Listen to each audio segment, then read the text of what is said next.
dances almost every night in village halls, in church halls, or dance halls like the Palais or Locarno. A crowd of us, about 8 chaps and 8 girls, used to go out as a gang. Girls always got taken right home in those days. They were great times. No heavy situations at all.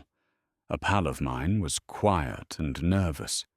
He was keen on building himself up and was doing a Charles Atlas bodybuilding course.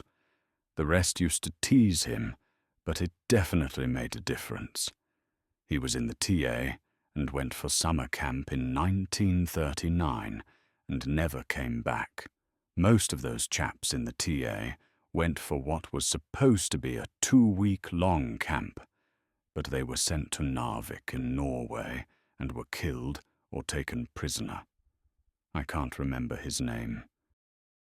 We used to drink around Queen's Park, the Falcon, on Kilburn High Road, the Rifle Volunteer, the Black Bear, and a lot of others I can't remember. There must have been 20 public houses along that mile stretch, and also at Willesden Lane area, the William IV, the Big and Little Lamb, and the Grey Horse was a favourite. They were good friends whom I lost sight of after I joined the army. The world situation was heating up by now. Hitler proclaimed his intention of invading Poland. We had a pact with them to stand against them against aggression. A formal notice was given to Hitler, and a time limit. The time limit ran out, and at 11 a.m. on the 2nd of September 1939, and Britain was at war with Germany. I am speaking to you in the Cabinet Room at 10 Downing Street. This morning, the British ambassador in Berlin handed the German government a final note stating that unless we heard from them by 11 o'clock, that they were prepared at once to withdraw their troops from Poland, a state of war would exist between us.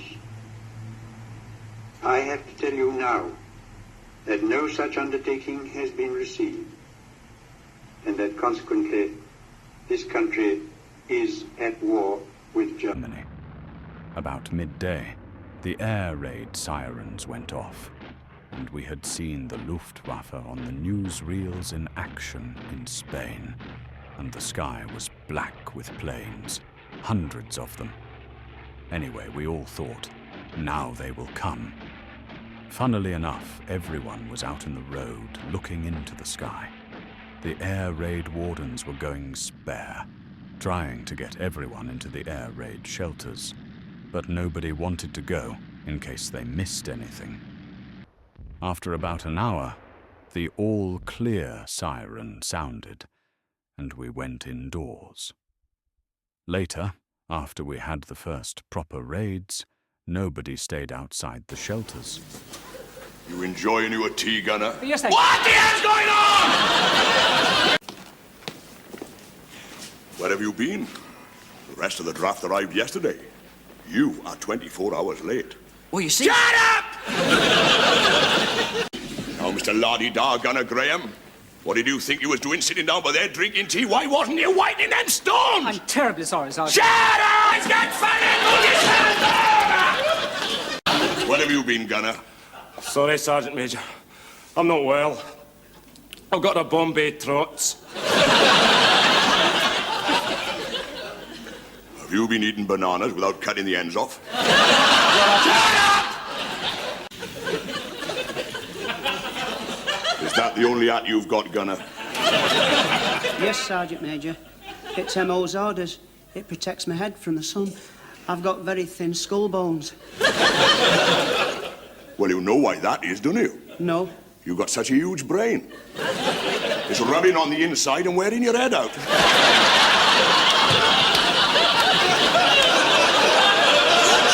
funny. Mr. Lardy-Dar Gunner Graham. You wouldn't know the difference if I climbed up your nostrils and kicked your brains out.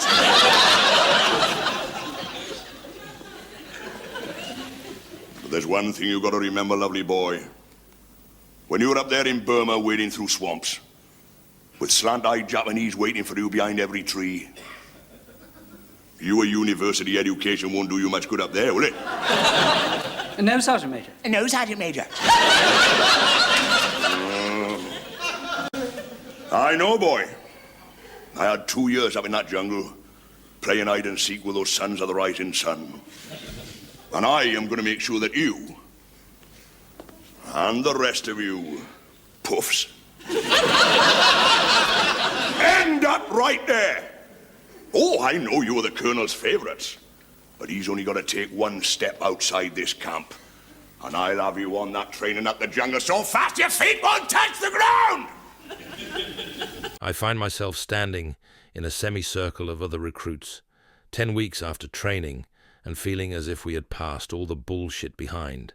And yet, here we were, learning gunnery in a dark shed in a common of Woolwich, London. The instruction lasted all day, and everyone fell asleep on their feet at least once, and had their head pushed into a bucket of freezing water, and after every mistake or inattention we would be sent running with a shell above our heads, sometimes to the gate, or sometimes to a distant tree on the horizon. Last one back goes again. But by worst, the most feared activity was the hundreds of press-ups or burpees or bananas. As we rised on the up of the press-up, we were forced to sing, "We love pain," or sometimes worse. Much remains unaltered, but much changes.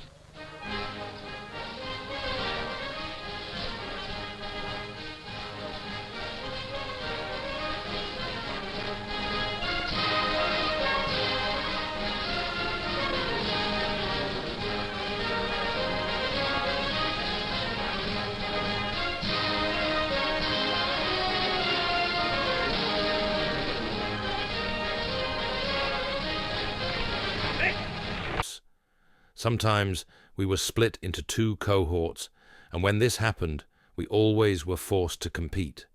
Sergeant Andrews would say, "My boys can do 50 bananas, Sergeant Howie. What can your boys do?" Sergeant Howie would say, "My boys love pain so much, they can sing a song about it. Sing, you buggers, sing." I went into a public house to get a pint of beer. The publican, he up and says, "We serve no redcoats here." The girls behind the bar, they laughed and giggled fit to die. I out into the street again, and to myself says I, "Oh, it's Tommy this, and Tommy that, and Tommy, go away." But it's "Thank you, Mr. Atkins," when the band begins to play. The band begins to play, my boys. The band begins to play. Oh, it's "Thank you, Mr. Atkins," when the band begins to play. I went into a theatre as sober as could be. They gave a drunk civilian room, but hadn't none for me. They sent me to the gallery or round the music halls.